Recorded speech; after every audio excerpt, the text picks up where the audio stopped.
আসসালামু আলাইকুম সবাইকে। আজকের বিষয়টা হচ্ছে যে আমার ব্যক্তিগত বিষয় সেটা হলো আজ থেকে প্রায় ৮ বছর আগে মার্চ মাসের ২০ তারিখে আমার বাবা মারা যায় রাত আনুমানিক ১১টা ৪৫ মিনিটে। তো বাবা মারা যাওয়ার পরে আমার পৃথিবীটাই উল্টাপাল্টা হয়ে যায়।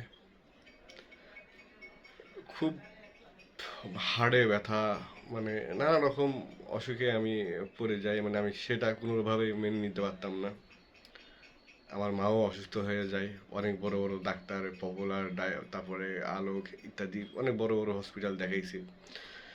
তো শোক কারণ আস্তে আস্তে যখন দিন চলে যায়, পার হয়ে যায়, তখন নিজে নিজেই শোকটা কেটে যায়।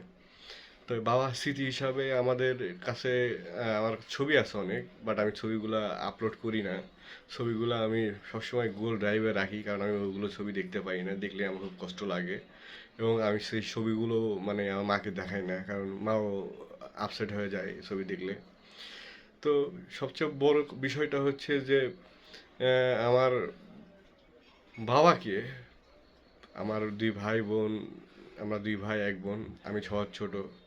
আমি ছোট থাকা অবস্থায় আমি প্রতি ঈদে, মানে একটা প্যাকেজ থাকে, যেমন ধরেন ইজি শোরুম বলেন বা আপনার যে কোনো মানে একটা প্রতিষ্ঠানের থাকে, তো প্যাকেজে মানে ঈদ রমজান প্যাকেজ বা ঈদের প্যাকেজে আমি সেই 2017 সালে জব করি।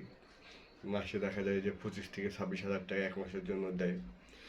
তো তখন ওই টাকা থেকে আমি দেখা যায় যে আমার আত্মীয় স্বজন সহ শুরু করে আমার ভাই বোন থেকে শুরু করে বাবা মা সবার জন্য আমি কেনাকাটা এবং নিজের জন্য মার্কেট করি। কারণ আমার কাছে ঈদ মানে, আমার দুলাভাই একটা কথা বলছিল যে তুমি যদি দামি দামি জিনিস কেনো, সেটাকে ঈদ বা আনন্দ বলে না। আনন্দ সেটাই যে এটা সবাইকে মিলে নিয়ে, সবাই যেতে একত্রে মানে কেনাকাটা করে, সবাই নতুন নতুন পোশাক পরে সেটাকে নিয়ে মানে আনন্দ করাকে ঈদ বলে। তো আমি দুলাভাই এই কনসেপ্টটা আমার মাথায় এখনও আছে। তো সেক্ষেত্রে এই জন্য আমিও ব্র্যান্ডের জিনিস আমার কেনা আমার দুলাভাই শিখাইছে। তো আমি ওই এলিফেন্ট রোডের থেকে মার্কেট কেনাকাটা করতাম, বসুন্ধরা থেকে কেনাকাটা করতাম। তো আমি আমার বাবাকে আমি বলতে পারি একটু কি যে আমার ভাই এবং বোন আমার বাপ মায়েকে অন্তত একটা শাড়ি হোক বা একটা শার্ট হোক বা প্যান্ট হোক দিতে পারে না তারা, সেটা তাদের ব্যর্থতা কিনা জানি না, হয়তো বা আমার বোন তখন কোনো জবে ছিল না, বাট সে তার পরের সংসার, তার দোষ তো দিয়ে লাভ নাই। তো আমি দিয়েছি, আমার কর্তব্য আমি পালন করেছি। আজকে আমার খুব কষ্ট লাগতেছে, এই জন্যই বাবার কথা খুব মনে পড়তেছে, কারণ দেখতে দেখতে 8টা বছর চলে আসলো। এই যে আমি যে আজকে যে এই শার্টটা পরছি না, এই শার্টটা আমি কোনোদিন পরি নাই। আজকে যে শার্টটা পরছি আমি, এই শার্টটা পরে আমি খুব গর্ব ফিল করতেছি। এই শার্টটা হলো আমার বাবার দোয়া। আমার বাবাকে আমি গিফট করছিলাম, কিন্তু বাবা বানায় নিয়েছিল এটা। যাই হোক, টরে কাপড়ে এটা আমার বাবার বেনগলা পছন্দের একটা শার্ট ছিল। তো আজকে আমি এটা পরলাম, এই জন্যই পরলাম কারণ আমার বাবার কথা খুব মনে পড়তেছে।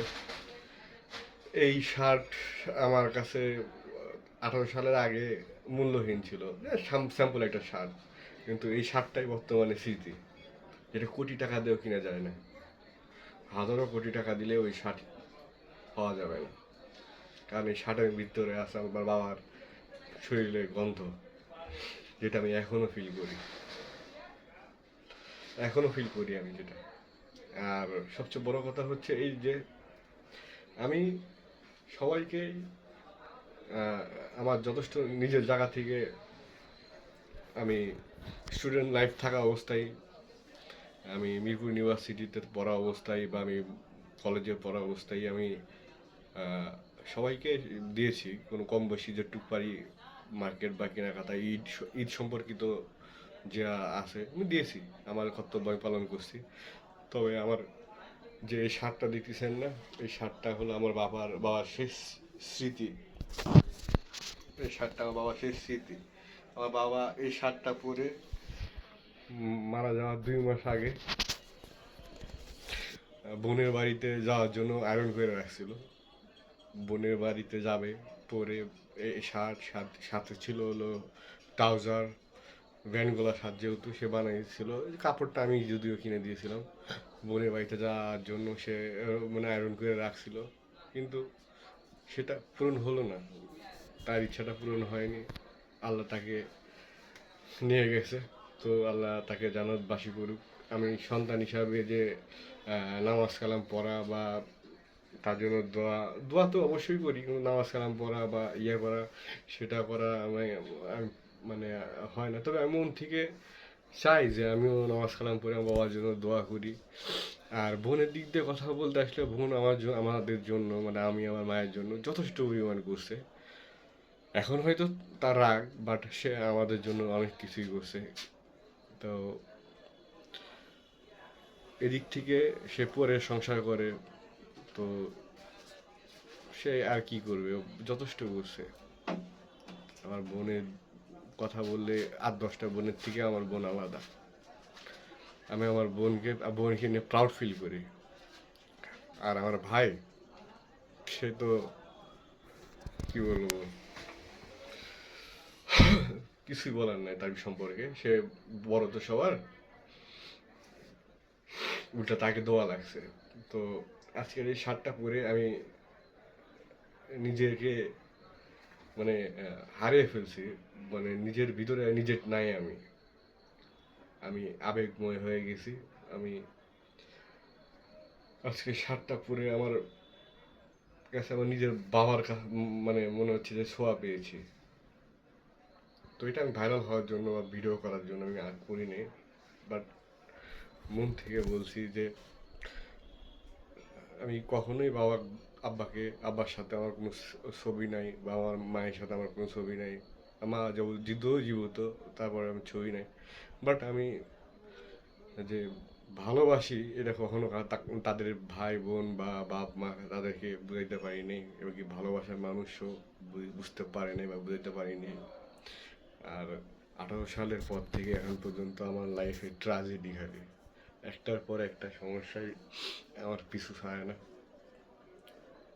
একটার পর একটা ক্রিটিক্যাল টাইম আমি পাস পাস করে গেছি। যদিও সামরিক মানে সময়গুলোতে আমার বোনই আমাকে হেল্প করছে, আমার মাকে হেল্প করছে। তো তো এদিক থেকে ভাই আমার দিকে আগে আসেনি। তো এই বিষয়টা নিয়ে আজকে লাইভ লাইভ বলতেছি, সরি ভিডিও। তো সবাই ভালো থাকবেন, আল্লাহ হাফেজ। আমি আমার আবেগটা ধরে রাখতে না পেরে আজকে এই ভিডিওটা করলাম, কারণ এই শার্টটা দেখে আমার খুব কষ্ট লাগতেছে এবং নিজেকে ধরে রাখতে পারিনি। আল্লাহ হাফেজ।